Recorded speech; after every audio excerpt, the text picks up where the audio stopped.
Welcome to the Heartlight Sessions, a podcast about light working your way through dark times.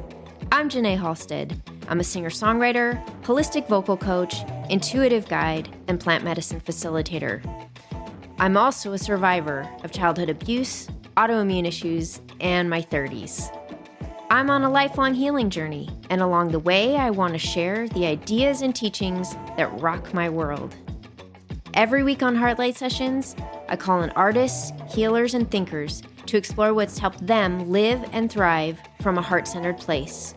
Because the heart, it's where the best things happen.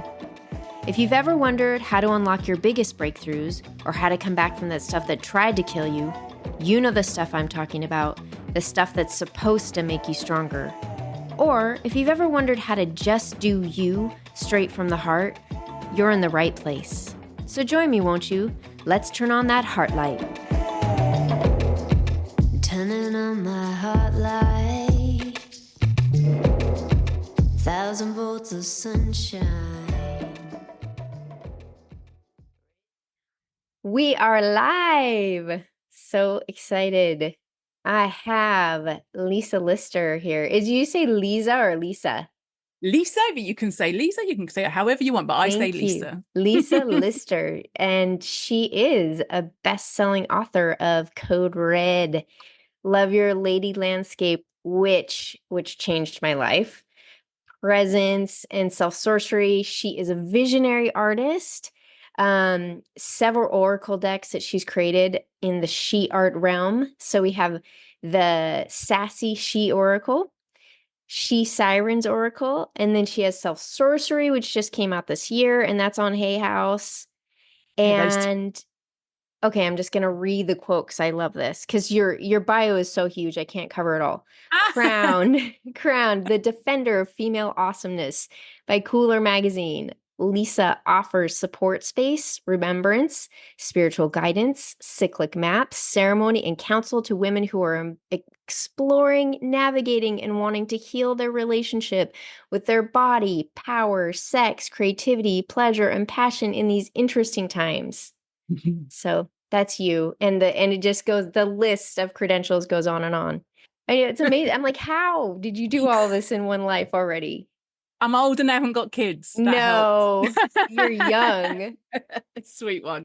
So you're like the OG of women's like womb work and cyclical education and stuff. And I remember I think Code Red came out in 2016 or something?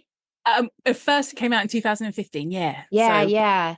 And really so now there's all these, there's all these influencers and teachers on Instagram that are doing this work, but you were really kind of doing this work before a lot of women were. So I wanted to just talk a little bit about how you got into that work.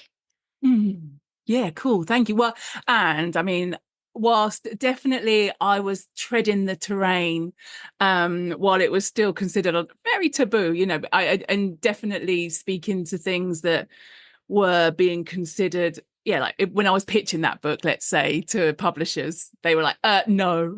Really? So that's why Code Red was self-published, because no one would touch those subjects. So for me, it's brilliant to see that over those 9 years, there's been this beautiful kind of flow of women, literally, that are recognizing this power and and more importantly, want to share it, because we need all the voices sharing the thing, absolutely. right? So that's the key. Voices. And, there were foremothers before me who had to do some heavy lifting, heavy lifting in that space. Yep. And so I bow to those women too. But yeah, thank you. Thank you for the recognition. I'll take it. I'll accept it. And for me personally, it was like, I got into it specifically because I'm a woman who was living in a world that was absolutely not set up in my favor, right? It was not set up. And I think it's led many of us, right, to question, there's got to be another way, right? There's got to be another way to do this, to live life and not simply to survive it. So, I mean, that was one of the bigger questions. But I think one of the key moments, and I have spoken about this a few times, but, nearly every interview, I think, but it's a big chunk of my 20s, right, was spent bleeding more than I wasn't. It was painful. It was gnarly. It was not okay. And And I went for many tests, right? But let's be clear, women's health, Yep. specifically in the Western world, is not prioritized. Exactly. They love to medicate us. They love to keep us quiet. So I was told that I had endometriosis and PCOS, like after lots of tests. And there was a little minute where I was like, oh, good, I can accept a label, because what else have I been going for all these tests for? And then the doctor, who was a dude in a white coat, was like, yeah, but you won't be able to have children. So it makes much more sense for us just to whip it out. I'm like, whoa, No what? way. What?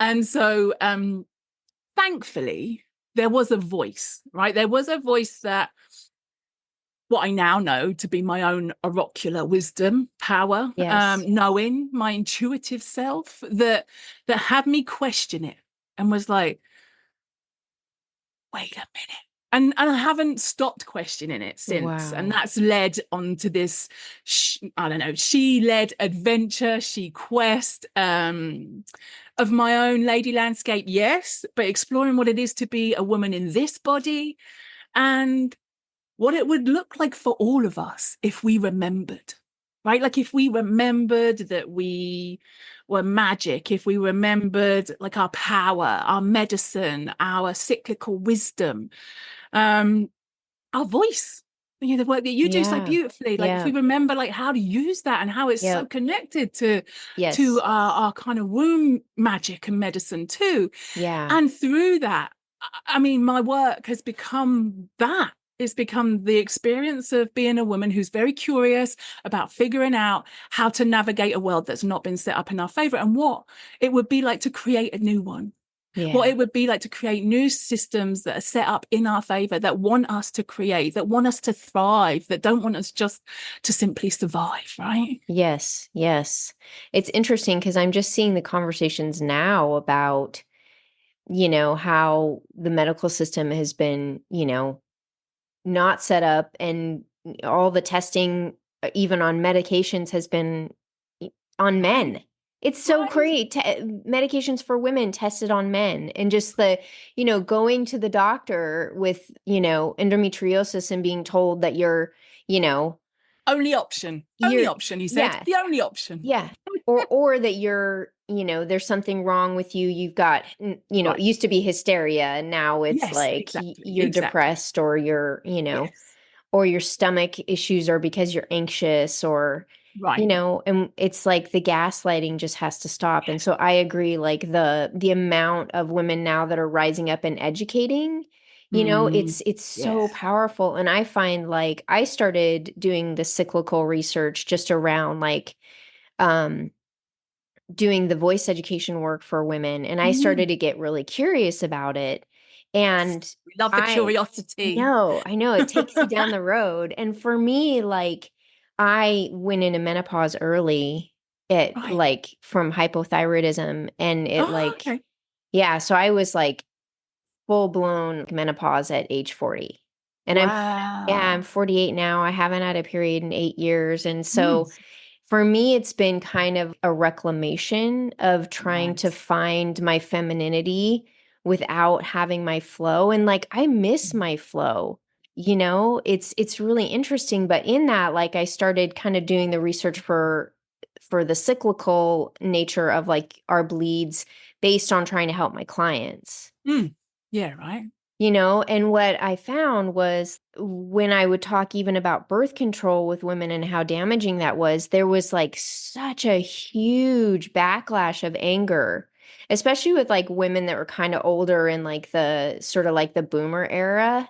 Cause I Mm. think they really saw it as, like, an a way, an expression of, like, independence, and a way to really, like, plan their families. So I don't know if you want to speak a little bit to that, if you've had that Mm. experience with, like, I haven't, because I'm very clear that we should always have choice. Right. yes. And I think that's the most important part for me, is like, look, I'll share what I believe and Mhm. what I've experienced as to why the pill, any form of like hormonal birth control what it can do to us, what its capabilities, what it's actually doing. So when we do bleed, it's not an actual bleed, it's like a synthetic bleed, and like how that impacts our bodies.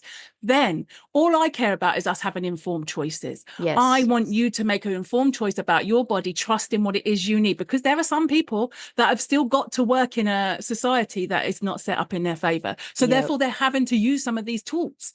And I'm not going to be that. I'm not here. I'm not here to be the judge and jury on that. That's not for me. And I know that some people feel really strongly about that, and I get it. And my work is simply to offer the opportunity, in the same way that our foremothers were doing exactly what they thought was right in that moment, because in that moment, that kind of liberation that came with the pill, that was their experience of it. My experience has been completely different of that, as will the women that go after us and the women that go after them. And our work is simply just to know what it is, experience it, and share. That's how, and I think that the choice, and the minute we take away any of that choice, that's when I'm concerned, right? That's when I'm concerned. I know you talk about in which, and I think you cover this in Love Your Lady Landscape. At that time in your life, you were kind of seeing that the women, like your mothers, you were seeing them either kind of cave and become quiet and sort of, it was like just getting through, or like taking on the real masculine sort of role and then just really numbing yourself out. And I know for me, that's what I really did. I just was like, I'm going to get stuff done. I just numbed myself out, so that de-thawing process. I'm wondering, like, if you can speak a little bit to that and how that was like playing into your health. Well, yeah, I think for many of us, we've like the societal spell is really strong. It wants us to be compliant. It wants us depleted. It wants us burnt out. It doesn't want us arguing back. It doesn't want us curious. It doesn't want us creating. Right. And so to do that, that's where the medication comes in. That's also where like the kind of the how it should be, like how you should be as a woman. And like we can look through the cultural space, we can look through the decades, you can look at the way and different women have experienced that. And what's been really interesting for me is well, I was working in TV and magazines, and I was very much operating from the neck up. Like I was very much numb to my body. And that's why I believe that it was a messenger. I now know that to be that my body was just like, lady, pay attention, come in, come down, be in your body. Because if you are here, you will then be able to open your eyes and witness and be awake to everything that is being worked and set up, so that we are linear, productive, that we show up and we just keep doing and doing and doing. Yet we've got a cyclical wisdom that unfolds in our body and being. The cycles of nature are outside for us to witness. It's like we have access to this beautiful cyclical wisdom that tells us there has to be rest and restoration. There has to be restoration. There has to be resourcing. And there has to be, which then means there's time for us to then create and be and do. And yet we were being put, well, I mean, and we still are, absolutely are. But I mean, I think I'm blessed that, again, because of the information I was able to, the wisdom, I mean, there's plenty of information, but the actual wisdom that was felt through my body, I'm like, I've set up my life in order to work with that cyclical nature versus against it. Because when we do, like, life can really be fully lived. We're not surviving all the time, right? Like so many of us, like specifically if we do bleed or we experience a period, right? Like that first half of the cycle, we can pretty much get along because it's the same energy as the world out there. But that second half of the cycle, we survive. Like we're literally like holding on because the world is not set up to handle that second half of our cycle. But then that's also reflected in the sort of second half of being a woman, right? Like we have this whole part of like I call it, and again, like the words, Mm-hmm. like perimenopause, menopause, like these words are so like disempowering. Yes. And I mean, we haven't got the language yet. We will create it. That's that's Yeah. part of our magic and our medicine too. But these phases where we're charmed and dangerous, where we're not predictable, where we're not doing what we're necessarily doing what we're told, right? And that's Mm-hmm. why it's so tricky when we come into those phases of our actual menstrual cycle, and we struggle and it feels painful because we're meant to be slowing down. Yeah. Yet everything about society says you're weak if you slow down. So you have to, Yep. you medicate those, your premenstrual phase, and just in the hope to get through. I'm like, I don't Yeah. want that for us. I don't want that for us as women. I want for us to Yeah. be like really fully living.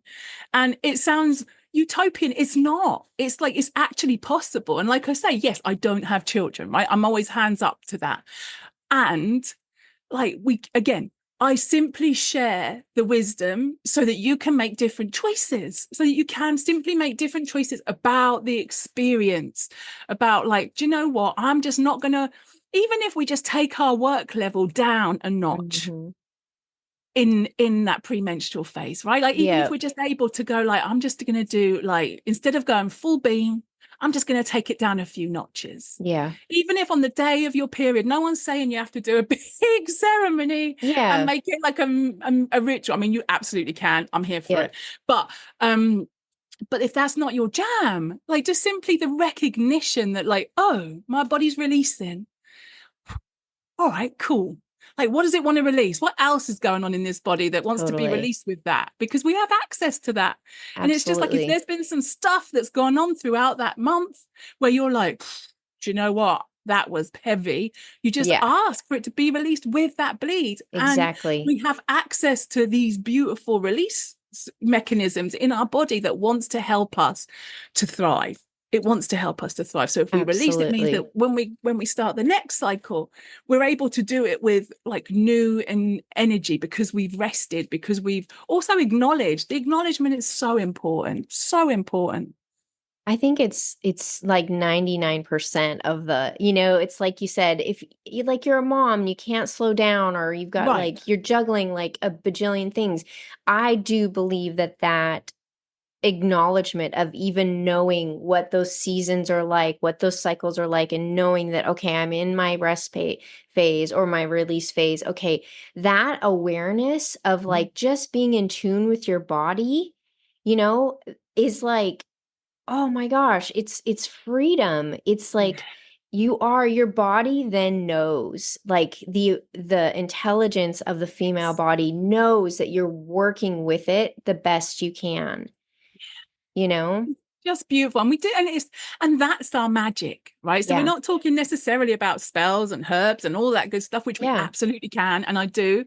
And the magic of our innate capabilities, when we have just a little bit of acknowledgement to our cyclical wisdom, right? Like, Mm, it holds so many keys: that ebb, the flow, there's space for all of it when we tap into like the cyclical wisdom. The production machine loves to keep us goal orientated, totally. right? So if we Yeah. can just come back and trust ourselves, and remember that our capacity to, as like our bodies and our capacity as these like mother loving oracles, they know stuff.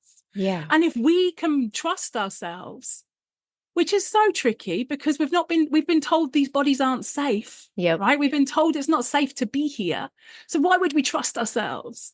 And yet actually it's where our power resides. And so Yep. coming back to our body, coming back in and trusting ourselves, we then back ourselves, like, oh, if you're going to a doctor or if you're speaking to someone, you're like, oh, that doesn't feel right, and you trust that, versus, oh, well, this is what it says I should do, so I should do that. Whereas if there's just something in your body that's like, that don't Mm-hmm. feel good, and we start to acknowledge it, and then we can start to trust it because we know what it is, then we can take action, we can make moves in relationship with it, versus, Yeah.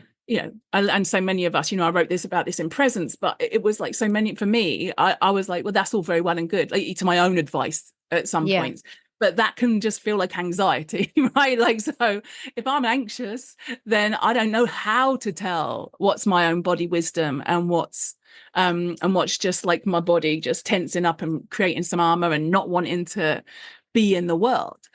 And that's also a message. Like, Yes. that's also a message. And Yeah. when we just get really okay with our body wanting to tell us some things, and then us getting really okay with listening, even Yeah. for a hot minute, just Yeah. like, oh, okay, that's what you want to say. And we might override it, but you can't override it forever. No. That's what I've learned. Yes. And that's because that's when the pain and that's what I was doing when I was working, in these jobs where I was operating from the neck up. Yeah. Like, I was overriding my system. And you can do that in your 20s. You Yes. kind of can do it. Not that you Yes. should, by the way, Yep. but you kind of can. But as you move into your 30s, that catches up. It catches Yes. up, and it manifests in our bodies in so many weird ways, and then what may have started out as just a little like, "Are you Yeah. listening?" Tap, tap, Yep. tap, tap, tap, turns into a scream, and it turns into pain. And like, what was discomfort can essentially become like a very big scream. Yeah. How did you kind of make that turn into healing? And I'm curious if like Mm. your witch lineage and that kind Yeah. of wisdom sort of helped assist. Did they come along together, or were you holding the witch wisdom, before that, or did you kind of wake up to that? Yeah, well, Curious. it's because like, so when I was young, like, I spent a lot of time with my nan, and my nan was like, I'm from a gypsy lineage, so Hmm. my nan was very much like, she had her, like, she would pick herbs from the hedgerows. We'd know what to do with herbs. We'd know what to do with tincture, and she'd have me making tinctures and all of that good stuff. And I write in Witch about, like, that's lovely when you're a kid, right? Hmm. But actually, my mom was very fearful of her Yeah. magic. Like, so Yes. she very much wanted me to be normal. Like, she wanted me to fit in and do the right thing. And like, she wanted to just have a nice house. She wanted, like, to just do normal things.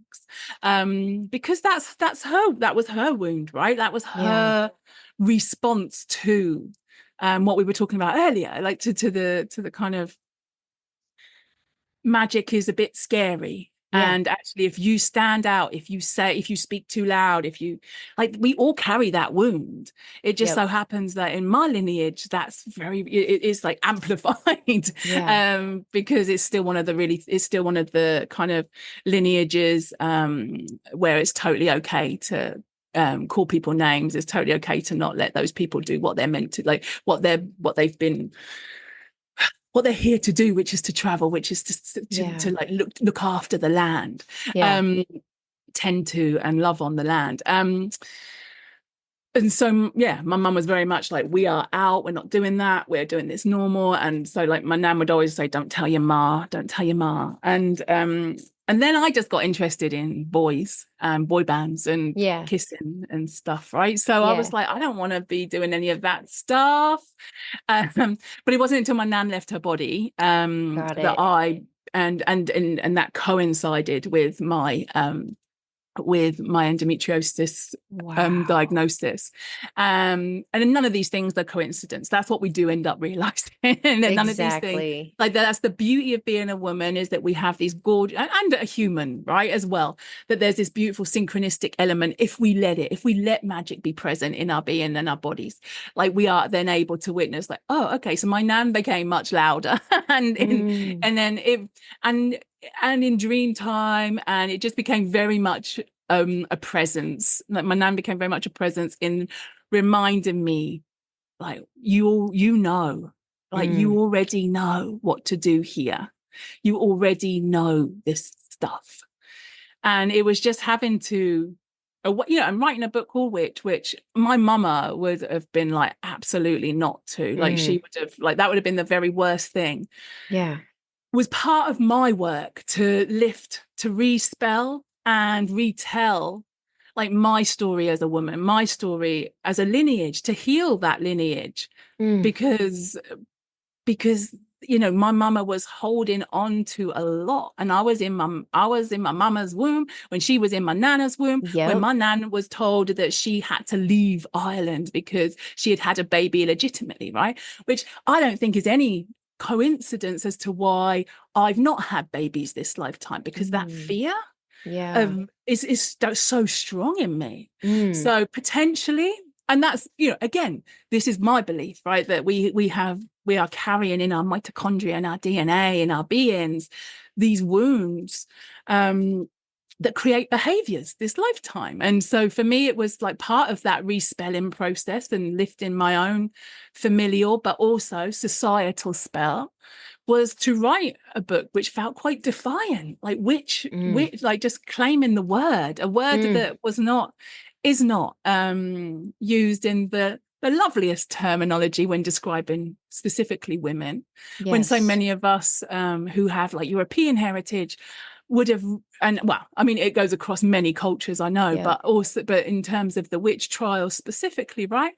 And like we all, for many different ways, in many different cultures, women have been called a witch as a Yeah. derogatory term. So we Yep. claim it back, right? And it's Yes. part of the reclamation. Like you're reclaiming your experience. It's like so much of what I share is like we remember, we reconnect, and then we reclaim so that we can revere, so that we can be in Mm. total reverence for the whole thing. And that's why Mm. I talk about ceremony. I love ceremony, I Mm. love ritual, but actually, like, it's just letting life be a ceremony, letting life Yeah. be a ritual, and letting this body be our altar, which Mm. we we bow to and love on as much as we Mm. possibly can, because we've been taught in all the ways, in so many insidious and very upfront ways, not to love on it. Yeah. Wow, I love that.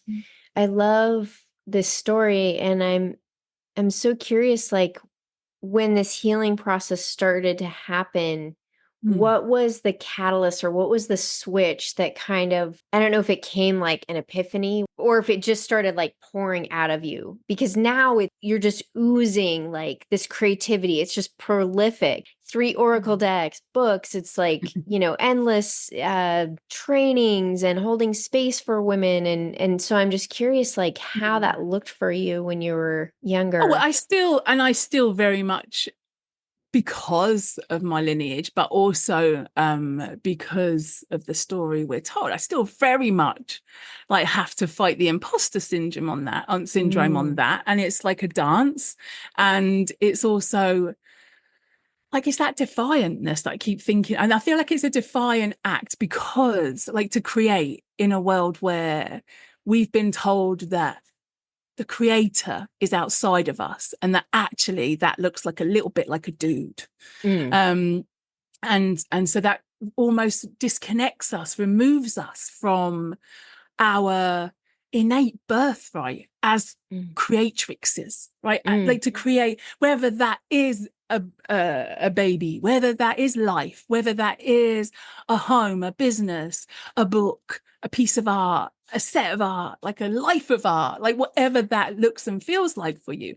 So, and I've definitely pushed back against the teacher space. Like, people have Yeah. asked, and I've definitely pushed back against that. And that might not be forever, and I hope not forever, because I actually love being in circle. But what I think, I become the permission slip, right? Like, I, simply by being in that energy, I'm Yeah. hoping that it creates, through the tools that I do create, that becomes a ripple, because I never want to tell people what to do.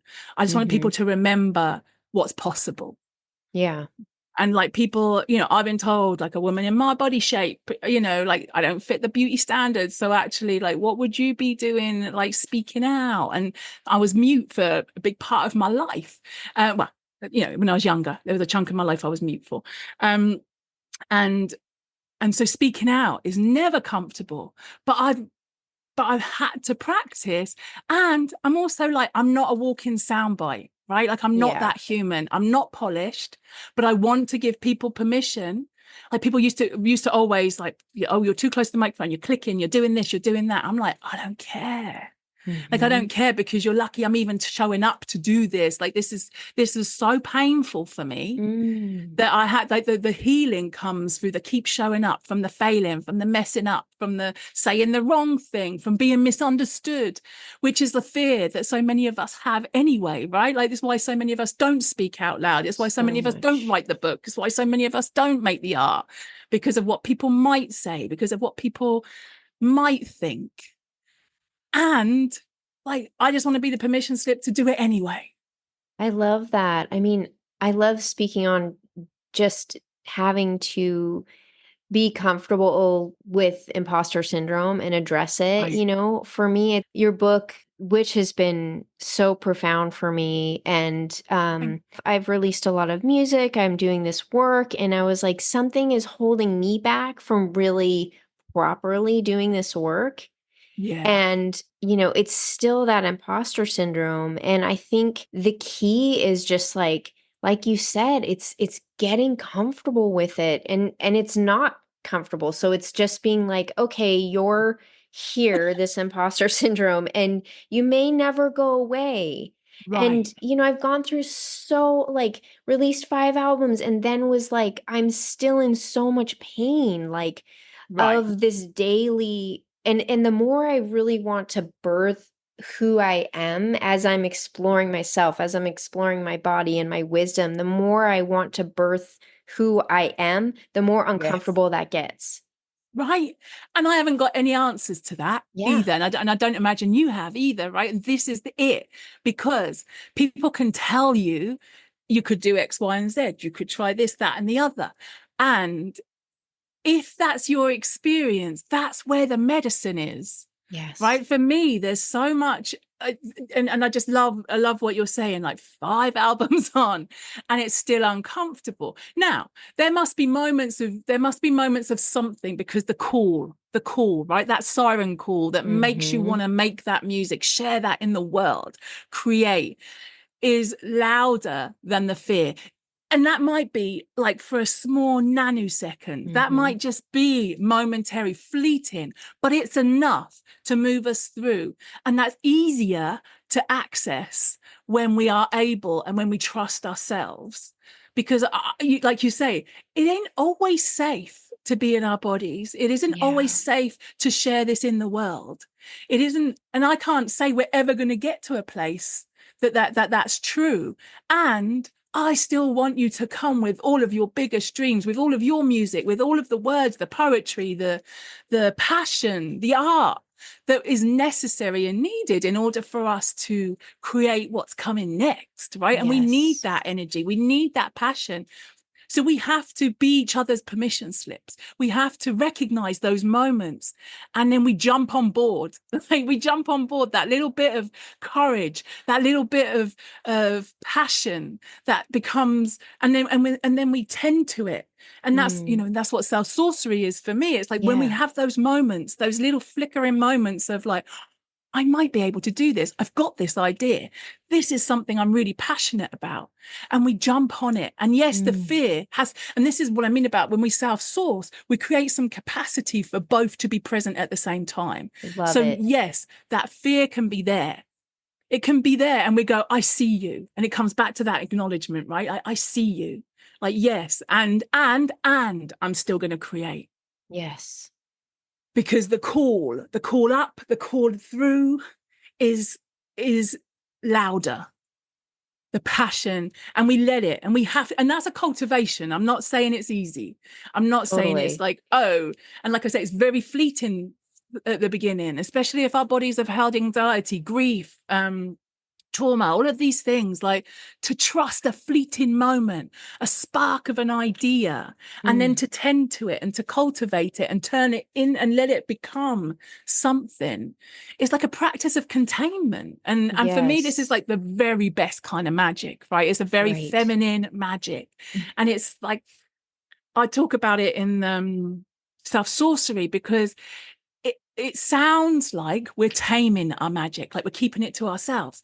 But what I want us to do is to get really so aware of our worth and how much Mm. that's worth that we protect it, that Mm. we hold it, that we let it grow and we let it become bigger before we share it with the world. Like people are like, yeah, put it out in the world, see if it sticks. That might work for some people. But what I've found is that if we can hold, and then we can, because we are alchemists, right? We are able to Totally. take an idea, a seed, like a little thought, one thought, and we can turn it into like what you do, into music. We can turn it into like art. We can turn it into a book. It can turn it into whole cities, into whole universes if we want to. Totally. That's the capacity that we have. And so if we practice holding it for a little longer and like whispering love to it each day, like, Mm. yeah, we got this. Like for me, that looks like having an idea and then showing up to the page daily. No Mm. matter if I'm hearing that voice, especially in my premenstrual phase when that inner critic is so Yeah. freaking loud and she's like, you're rubbish. What makes you think you can finish a book? I finished some. Look, I've got some proof. I've got some proof. Yeah, but are they any good? People didn't Oh, like them. And the so voice, it's it never relentless. And often, ends. right, and oftentimes it's not even ours. It's the No, program. It's a program that's exactly. on loop and it's tiring. And Yeah. we get to rewrite that story. We get Oh, to retell the spell. We get to really, really untangle ourselves. And yeah, it's not easy. No one says it is, right? Especially in a world where like the norm looks a little bit yeah. different to Yeah. what we want it to be at the minute. That's Yeah. just at the minute, Yeah. right? And for me, I'm like, that's what we're here for. That's what we're Totally. here for. Oh my gosh, I love it. Do you have your deck? Do you have the self sorcery deck on you? Oh, do you know what? No, I have the she Oh, sirens in front of me, but not the oh, self sorcery ones. I do have the let's look at that. So yeah. beautiful. So these ones were like a navigation system. So Yeah. these were created as a navigation system. The self-sorcery ones are definitely like and they all the self-sorcery ones are much more like remembrance. They're to help us remember, they're to Mhm. help us like come to our senses, to trust our Yes. instincts. And so and they're really like useful for that. And these support our siren call. These ones are Oh, I love it. and I've called them sirens because again, it's the same as witch. It's the same as like all the words hag, like all the things that are Hmm. used against us, like sirens, dangerous. What? Because they had a voice, because they have the most beautiful voice that Mm. you want to silence, that's had the capacity to lull men onto a onto a I cliff just got or goosebumps. right. It's like, Oh my no, gosh. it's because it's like a siren was, a woman who was using her voice, whether that as an enchantress, as someone who was like singing words and magic upon us all, right? Telling us Mm. all of the beautiful power and stories that we hold. And so that's what this deck is, to remind us, to bring us back to like, and so we can hear again. And Mm. remember, that's just about like hearing our own voice, but hearing that call from deep within, like the seashell that we put to our I love ear. it. It's almost like it's a reflection of our womb. It's like just Yeah, like, there she is. That's what she wants to say. I love And then it. we just, Will you pull a card for of us? course, I'd be honored. Let me shuffle. You tell me when to stop. Okay, stop. Okay. These letters, that's so funny. Okay. So we got two. So the Oh, first cool. one Oh, was amplify. amplify, which of course, talking about voice is like we do need Exactly. to amplify. She's got this beautiful crystal I love quartz it.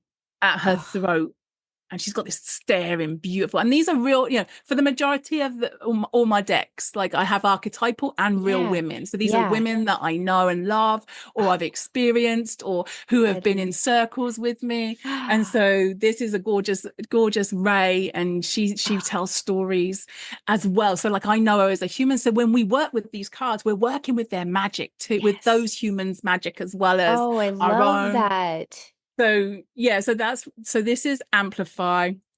And then I just got B. I love And it. she has that conch at her throat too.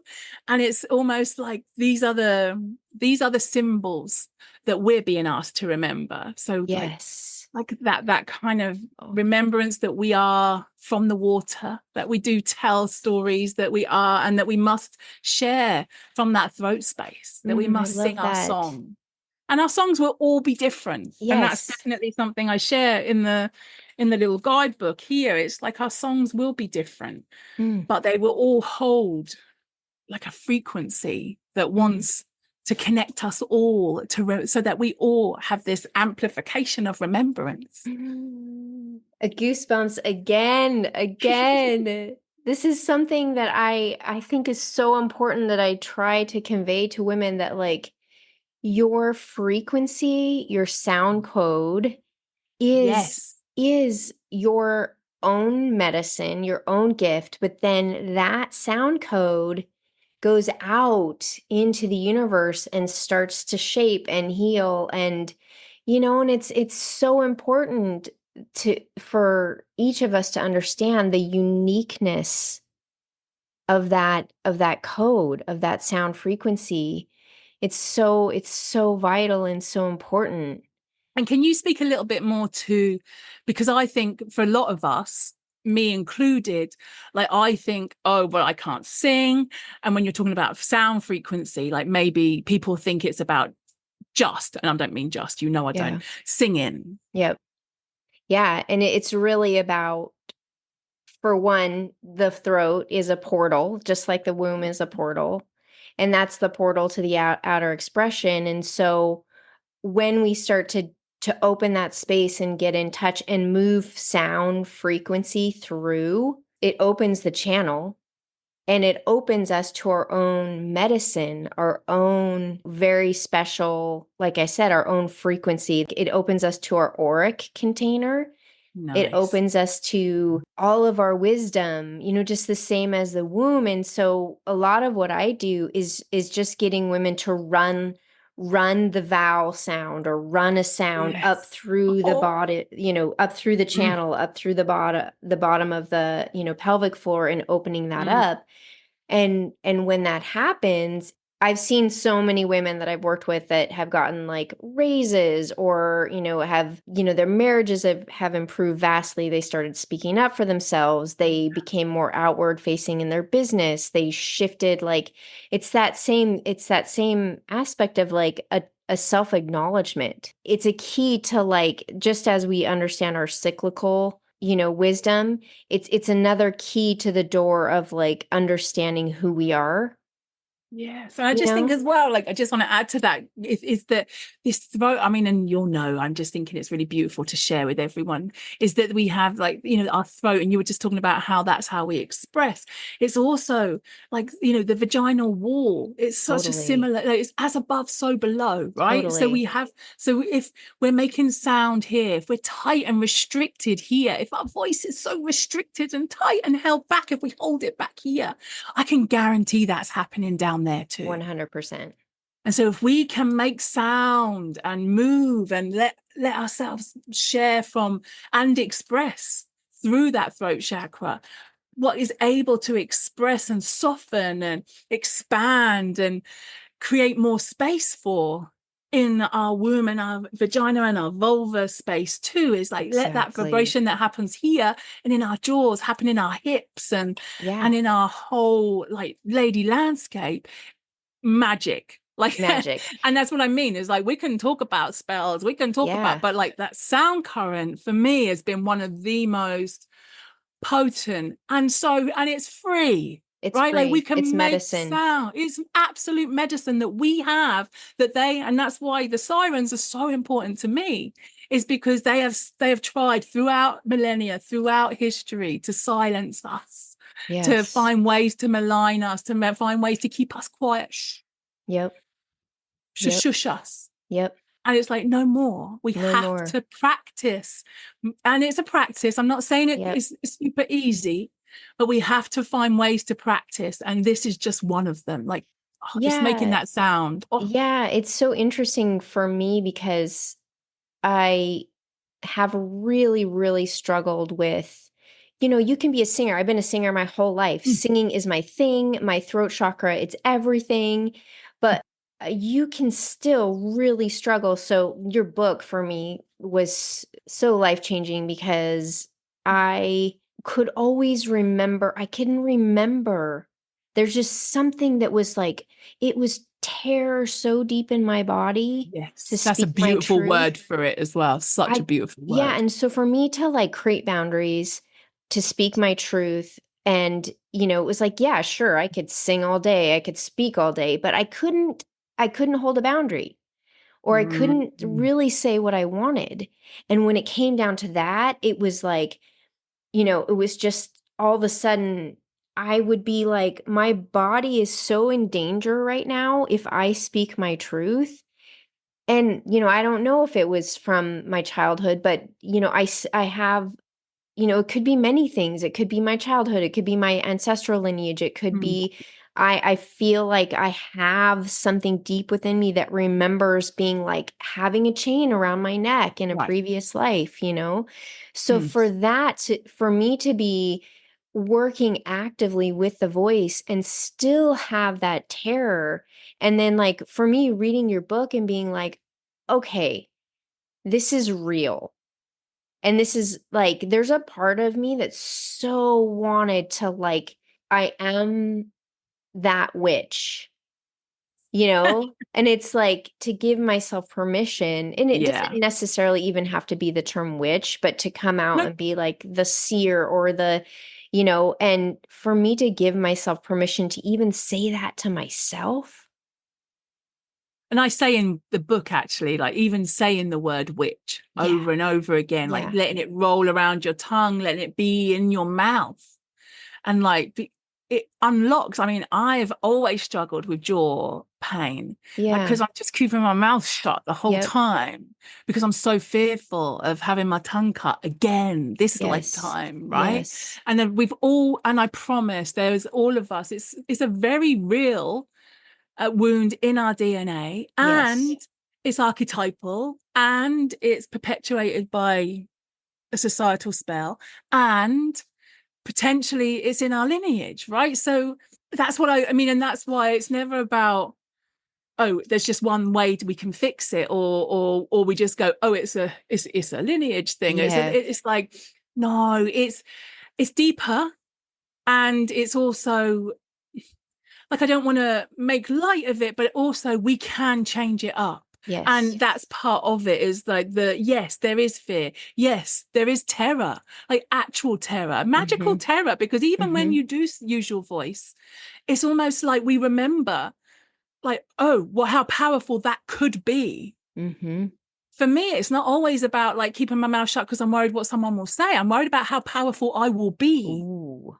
if I say those words out loud. And for a lot of women, if they were really, really honest with themselves, they're scared to write the book because they're scared of how powerful that book will be, not because of how not worthy they are. It'd be Preach. how powerful they will be when that book is out. Yes. I think that is huge. Yeah. It's a huge, I mean, because it's a level up in all ways. When, Right. you have to level up, and, I'm sure you can speak to this. It's like being seen, it can be Mm. so terrifying. Yeah. And I think that's a big part of working with women with the voice, and what Mm. I've witnessed with women, is just the absolute, there's the terror of using the voice, but, because of a previous silencing or whatever, but Yeah. then just being seen, and what that implies. And that can imply and has implied in the past bodily danger,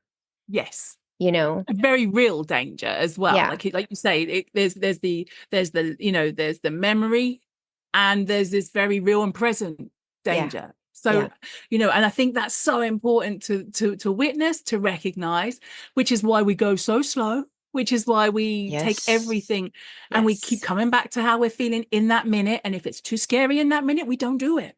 That's Yes. what I mean about discernment and these kind of feminine practices, that like the containment, the not sharing everything all at once. Because if we do share an idea and someone's like, oh my goodness, like, why are Totally. you doing that? Then you Totally. never do the idea. Or they go, well, why are you, how audacious are you to think you can do that? Or that's a voice in our head, right? And there's the very real, like you say, there's the very real possibility of that being not a place for your magic. Yes. Right. So I'm always very keen with this. It's like, not everyone is worthy of your magic. It's why I've written Venus, right? Because Venus, the symbol, is this ultimately the symbol is a mirror, and it's a mirror to ourselves, so that we can practice on the daily, like witnessing our worthiness, like showing up for that reflection, so that we can see ourselves, so that we, and again, like Venus is another word, right, used not always in a positive way, or if it is used in a positive way, it's used very much through a male gaze to talk about the beauty of someone, but a perceived beauty, specifically of a woman, right? And there's a lot of debate about, I wear a ring of the Venus of Willendorf, and there's a lot of debate about these gorgeous, beautiful figurines that were found throughout the whole world. And the fact that they're called Venuses, it's almost like people think that's a disrespectful term.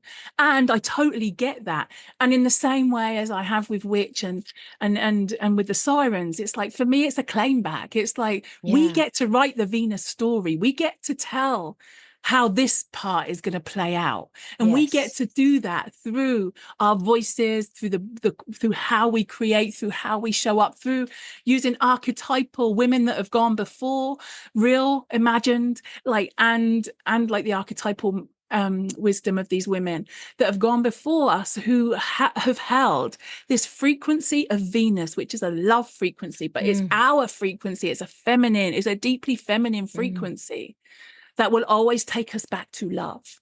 Yes. Like Mary Magdalene had it, like, but like Anne Boleyn, and there's the Queen, there's these, and the lineage is quite spectacular, and I've loved that part of it. Wow. But what it's done for me is empower, like, to recognize that there's this lineage of what I've called the wild roses. And now remember that those women that have shown up for me may be different to the lineage that want to show up for you, because they may be through your own family lines, right? Yes. But what we're going to do is look at what a wild rose actually is, which is, defiant. Like it breaks through rocks, right? You find it in the, and it can be displaced, and yet it will still find a way. Yes. And for me, that's what we've seen through history with Venus specifically as well. Like, she's in every culture. There's a story of her somewhere. And for me, it's like, that's it. Like, she's the key, because it doesn't matter how she's shapeshifted.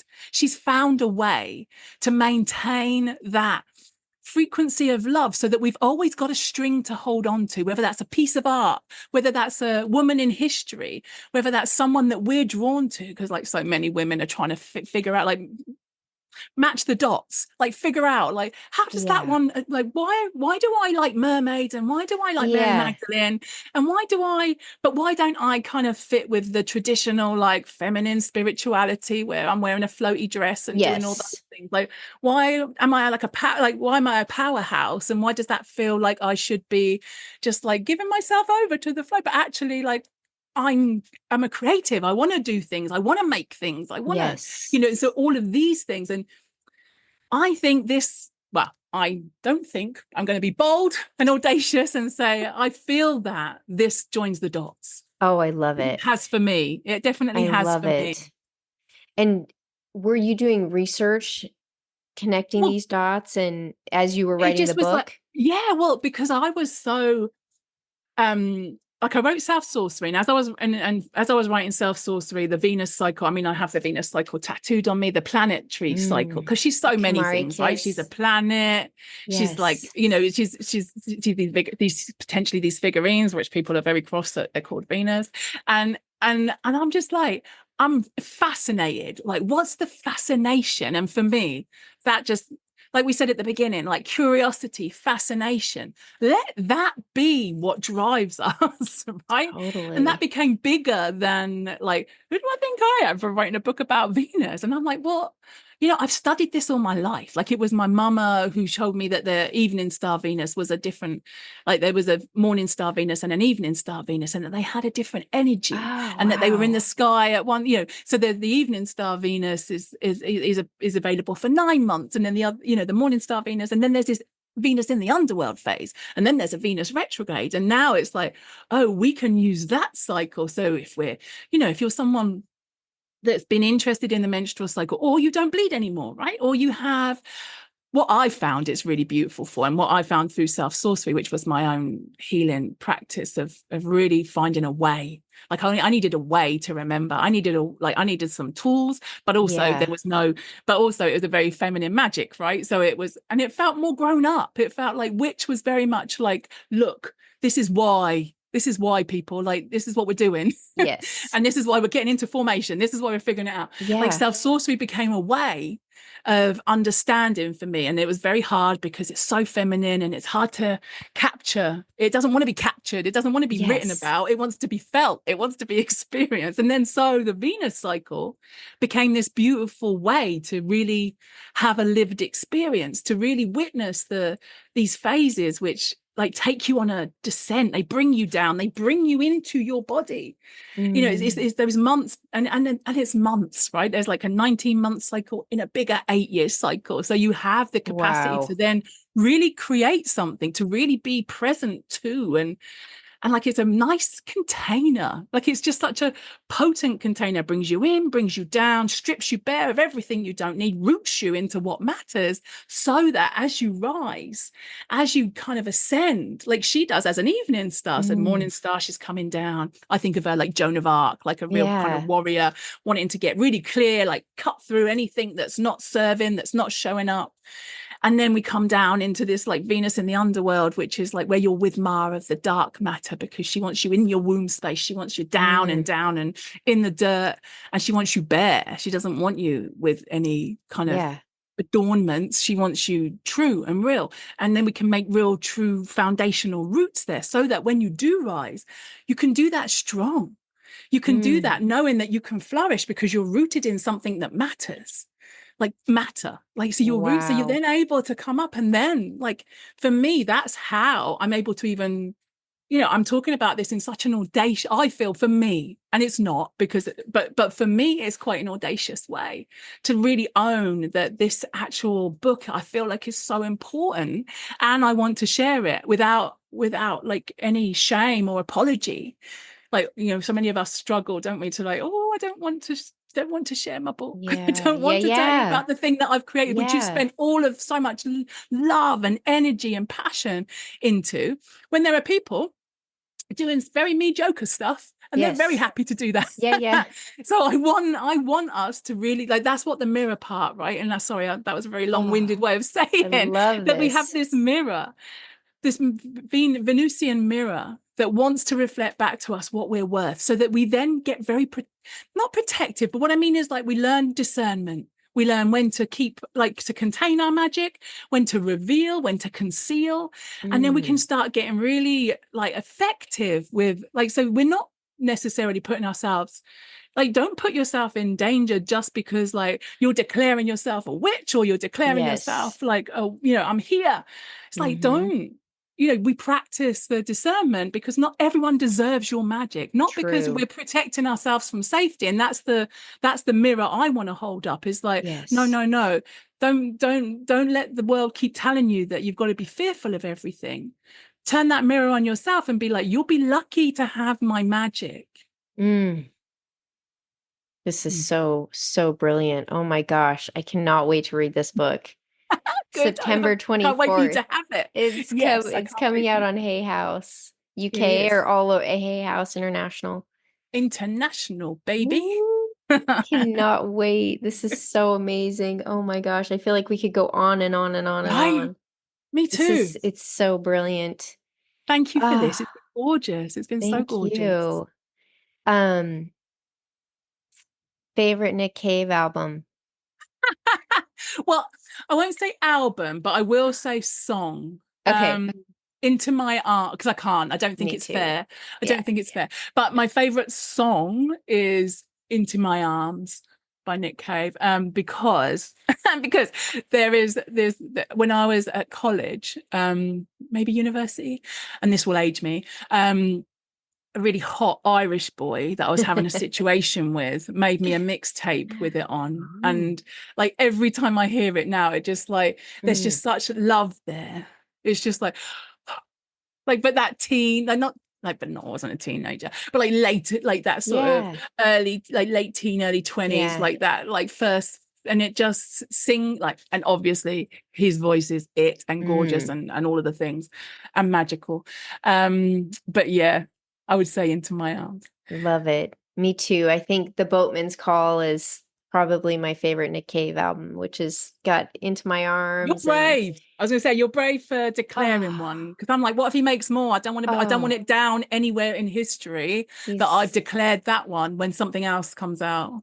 For me, I'm just so grateful for him, for his, it's like the dark prophet, the like vampire prophet. He's a huge North Star for me as far as creativity goes and humanity. And thank you so much. This was so like your enthusiasm and your fierceness and your passion is just, it gives me the strength to just want to step forward even more into my magic, into my creatrix. We need it. So and it's beautiful. Well, and what you share is magic, so we need it. And so thank you for even holding a space for this conversation. Like, it's been beautiful. Thank you. Thank you. Keep inspiring the world. I'm so grateful. Hey, the new book comes out on Hay House, September 24th. You can pre-order it now. I'll put the link in the description of the podcast. Thank you so much. Thank you. Thank you.